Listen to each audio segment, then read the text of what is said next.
If the world were to lose its humor, then the tears we make when laughing would not be tears of joy, but just tears.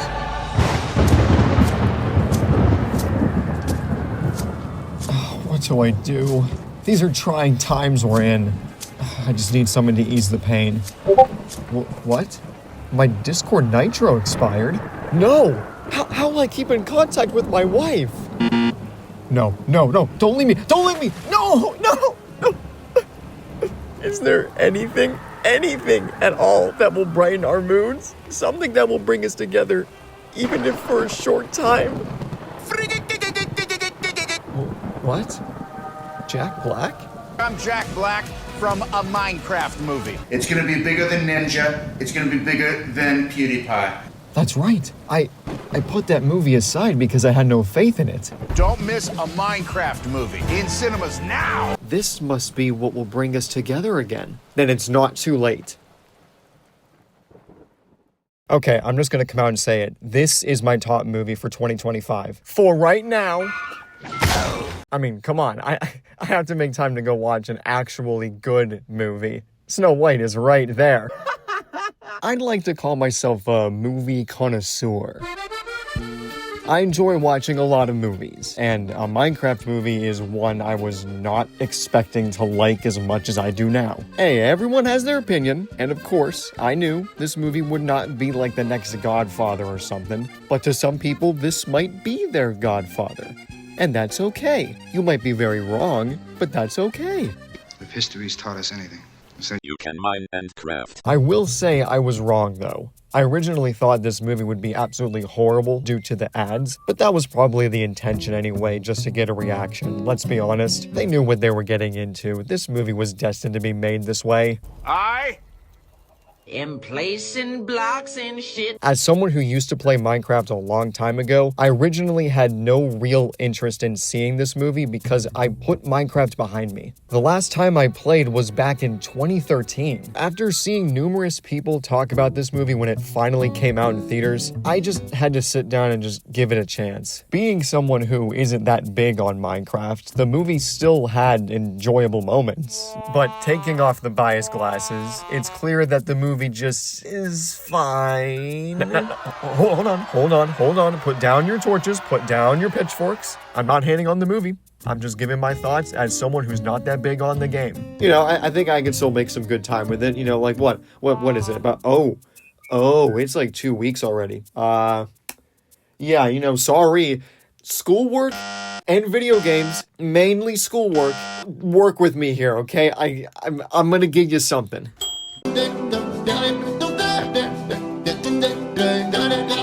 Right, so story-wise, it explains everything off the bat, you know, from the get-go. You got Steve, he explains the overworld and what it is. You hear the classic Minecraft theme in the background as he does so.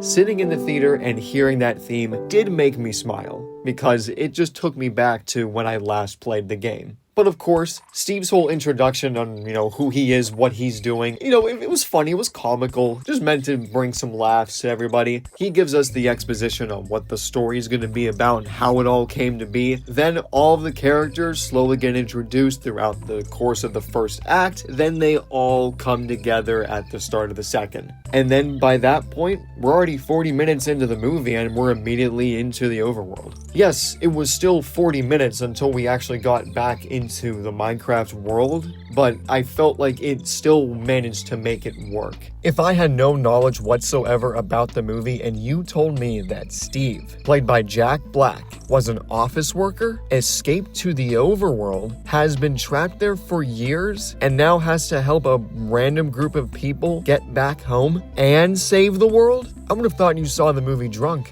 And that sounds like a contender for Movie of the Year right there. This is a fish out of water type movie. Characters enter a place of unfamiliarity and have to adapt to the situations presented to them. And sometimes they have help from a guide. It also covers how the enemy needs to get the MacGuffin item in order to enact their plan, or else both worlds will perish. Oh, sorry, I meant wither and die.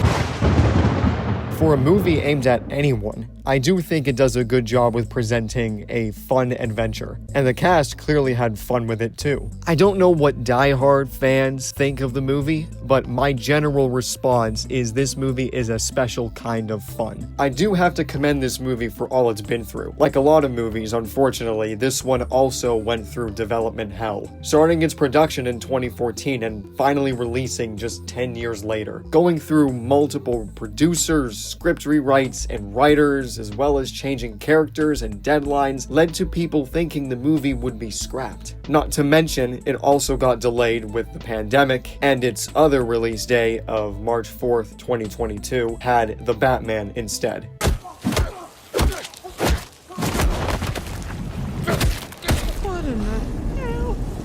I'm Steve. Another adaptation suffered a similar fate. The Five Nights at Freddy's movie was announced in 2015 and went through movie-making hell to get out to the public. This is why I'm glad we can finally live in a world where the Minecraft and FNAF movie both exist, with a sequel already done for FNAF and a sequel teased for Minecraft. Overall, movie plot, 6 out of 10. If there's another thing I enjoyed in this movie, it's the characters. I was not expecting to love some of these characters in this movie, but they won me over. Now, I understand that not every character is treated the same, but you have to admit that Steve and Garrett are the best characters in the whole movie. Jack Black as Steve worked as well as you'd expect. People were mixed on the first reveal because in one of the earlier drafts, Jason Momoa was gonna be Steve, but he ended up being the best character in the movie. I'll get to him in a moment. Okay. It may seem a little confusing to see Jack Black play a mainly static character, but he breathed life into this version of Steve in the best way he could, which is just being Jack Black. In a way, I think this decision worked perfectly. Jack Black is a talented actor regardless of what you think of his humor and personality, but his other roles are iconic, and he clearly enjoyed being this character too. And regardless what you think, Jack Black just announcing a bunch of Minecraft things by name every other time was priceless. Everything he says is a stitch. An ender pearl. His energy and mentorship in this movie reminded me of how he was in School of Rock, and I can see his Steve being that mentor figure in a way for younger kids today. Okay. Let me just say a few things about Garrett the Goatman Garrison. We got the most development from him in this movie aside from Steve, I think. And we end the exposition with him as the first main character shown in Act 1. He became one of my favorite characters in this movie just because he's written so well. I didn't think I'd like him when I saw the first trailer, but watching all of his scenes made me feel like I was witnessing greatness put onto screen. Like, look at him! His outfit really grew on me too. Not to mention that his character is kind of like Billy Mitchell, except after becoming the champion of a video game, he becomes selfish, washed up, and runs a game store. He's a likable asshole who gets better as the movie goes on and becomes a role model for one of the main characters. Henry bonds with Garrett the most, and they grew closer when they realized they both were at their lowest. Garrett comes to terms with his flaws and becomes that role model figure he used to be at the end of the movie. He and Steve have a rivalry throughout the movie, and I couldn't help but think deep down that they'd be lovers. Genuinely, my favorite thing about the movie. And if he is in this sequel, I want him to kill the Ender Dragon. Yep, I said it. That's my hot take. I want him to kill the Ender Dragon. I want him to win. Please. Natalie and Dawn are good characters too, but I wanted them to get just a little more focus. Natalie, being the older sister and guardian of her younger brother Henry, is caring but stressed about fulfilling a parental role. Natalie grows throughout the movie, and after being separated from Henry for a little bit, she grows her confidence and becomes more of a fighter. Dawn is Natalie and Henry's neighbor. Out of all the characters, she does the least, but it doesn't mean she's useless. When Henry went missing, she reassured Natalie and helped her find his location. When Steve's dog came back in the third act, she tamed him and other wolves due to her side hobby of owning a petting zoo. And her quick thinking skills allowed her to find new ways to defeat more mobs when in the first act she was absolutely terrified. And Henry, Natalie's younger brother, serves as the self-insert character. Being a shy kid with an insanely creative mind, he wants to express his creativity in hopes of fitting in with those around him. Kids can picture themselves as him since he quickly picks up the rules and creative process in the Minecraft world, and this adventure helps his confidence as well, and he takes his creative freedom to new heights back home. Lastly, the villain, Malgosha, works well as the main villain in place of the Ender Dragon for now. Her big thematic role clashes that with Steve. Her being shunned for her creativity caused her to resent it, where Steve embraced his creative freedom when the world looked past him. Characters? 6.5 out of 10, but just because of Garrett, I'm gonna give it 1 extra point. Okay. Finally, we can't forget the incident. Boy, my favorite seat. Excuse me, do you mind?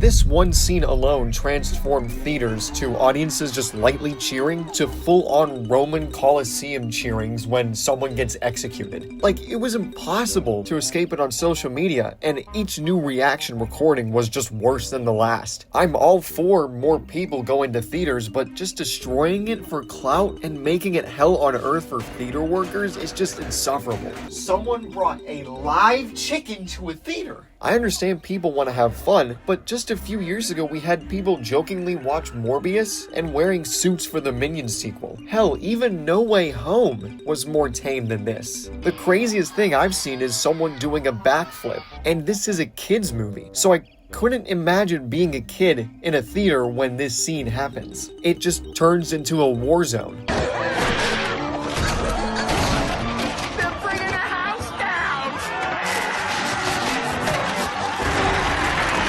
Just recently, Jack Black made an appearance at a random theater to tell the audience not to freak out during the movie. When it gets that bad to where the main actor has to tell people to calm down, you know it's bad. Essentially, the movie isn't the worst thing ever. It's not even the worst video game adaptation, far from it. The choice to make it live action was questionable, but in the end, it didn't really bother me that much. The use of practical effects and CGI really blended well, and I'm glad to see how much they relied on practical stuff. The movie really makes you feel like Steve. This was for the fans, and that's all that mattered. I probably won't watch it again a whole lot, but with how stressful things are, this was a fun time to have in order to just escape from it all, even for a short time. My honest score for the movie is a 7.5 to a light 8 out of 10. As always, don't let critics sway your opinion until you decide to see it for yourself. I guess in the end, Minecraft never died. The world was just blinded by Fortnite. Oh yeah, the villager. His side plot was funny, and knowing that he can speak English is very uncanny. She's right, Clemente. Wait, if he can speak English, and his wife speaks villager, if he goes back in the sequel to teach the other villagers, that means...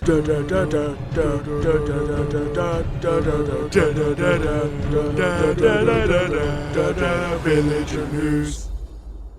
Guys, thank you for watching. I hope you enjoyed this. Since Nintendo is being greedy again, let's try and beat them in subscribers. Come on. We're only 9,972,977 away, so it's entirely possible. So subscribe today and dive into the rabbit hole. Now go drink some water. Okay.